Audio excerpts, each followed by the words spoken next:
Narasi Mahasiswa.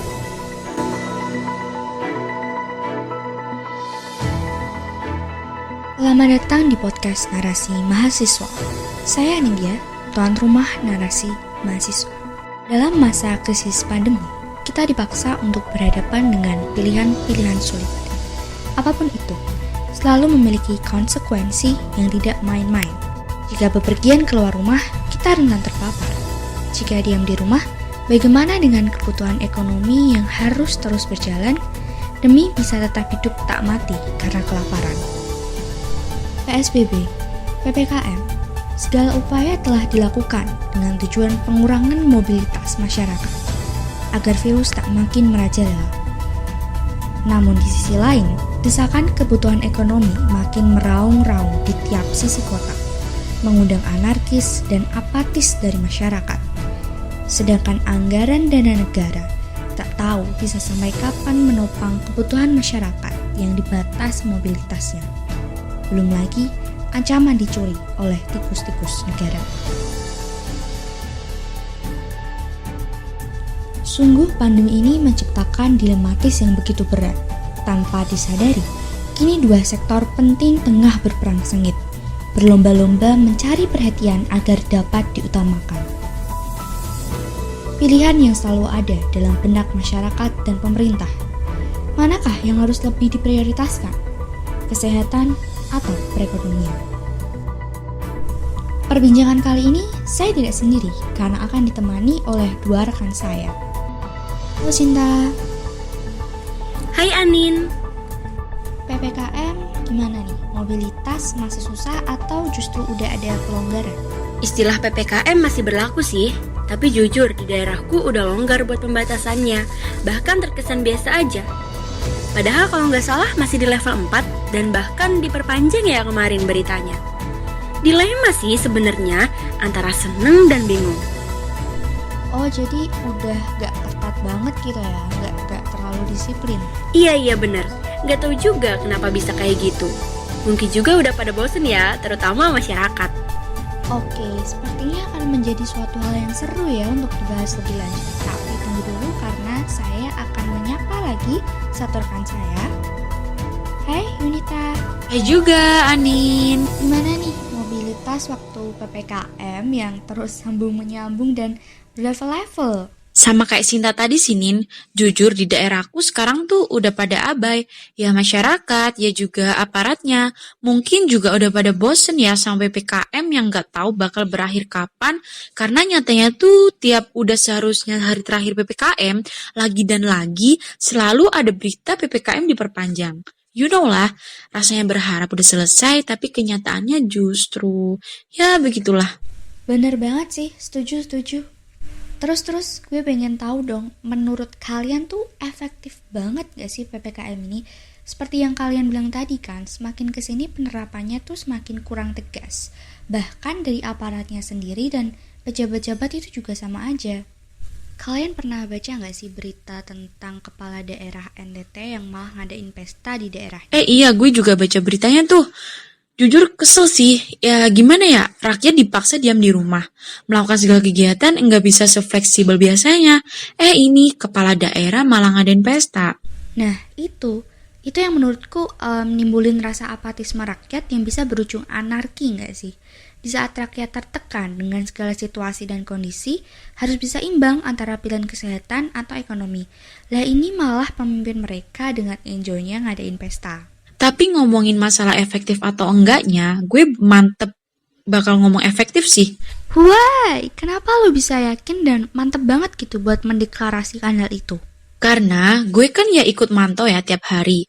Gimana perkembangan kasusnya, gimana rasio kesembuhan dan kematiannya, dan hasilnya pun emang kelihatan gitu loh dengan diterapin PPKM ini. Apalagi untuk daerah-daerah dengan level PPKM yang tinggi, penurunan kasusnya itu kelihatan banget. Setuju banget sih Yun, aku kali ini sama kamu. Karena tanpa disadari sebenarnya tuh grafik dari kasus COVID nih di Indonesia tuh udah mulai turun banget. Dari yang puncaknya waktu hari Idul Fitri ya, sampai hari ini pun udah turun. Bisa dilihat kok dari postingan-postingan para nakes nih, banyak bed di rumah sakit yang udah pada kosong. Jadi tuh kayak apa ya, semacam notice gitu buat kita. Oh iya, dengan PPKM tuh ada dampak yang cukup signifikan buat kasus COVID di Indonesia gitu. Seru sih ngomongin kesehatan yang udah punya banyak kemajuan, udah punya perkembangan yang sangat signifikan. Tapi kita beralih topik ke gimana nih perkembangan perekonomian di Indonesia. Parah sih, parah banget anjloknya. Hah, gimana nih? Kok parah banget? Ya gimana nggak parah, di tahun 2020 aja ekonomi diproyeksi turun 4,72%. Gede loh itu, Nin. Sekarang gini, lu lihat aja deh, perhatiin nih. Sekarang banyak banget gelandangan baru di tiap 100 meter emperan jalan. PHK besar-besaran di mana-mana. Mau cari kerja kehalang PPKM, mau merantau cari peruntungan juga kendala ada di PPKM. Apalagi buat keluar kota aja mesti swab yang minim 150.000. Coba duit dari mana? Pegang kerjaan aja enggak? Belum lagi yang itu loh, pembatasan jam malam. Baru kelewat 1 detik aja udah diangkutin paksa cuy gerobak-gerobaknya. Masalahnya adalah itu yang diangkut tuh modal mereka nyambung hidup buat besok gitu loh. Kalau diangkut gerobaknya nih maksudnya, mereka mau gimana cari uangnya? Ngamen. Ntar kena razia juga lagi. Tapi ngomong-ngomong razia jam malam nih ya, ada satu hal yang sebenarnya ngeganjel banget nih di gue. Mereka lucunya adalah waktu ngerazia justru mereka yang mintain kerumunan. Padahal mereka ngerazia punya tujuan membubarkan kerumunan. Jadi gak setimbang gitu loh. Kerumunannya tuh misal ya, kita di angkringan cuma 5 orang lah, karena kan ya udah dibatasin. Mereka datang ngerazia ada 15 orang sendiri. Tambah rame gak tuh? Bener banget. Oke, cerita dikit mungkin ya. Jadi waktu itu gue pernah keluar kan, malam. Dan pas banget timingnya waktu ada razia gitu. Gila, rame banget cuy. Gue kira justru ada demo atau apa gitu ya.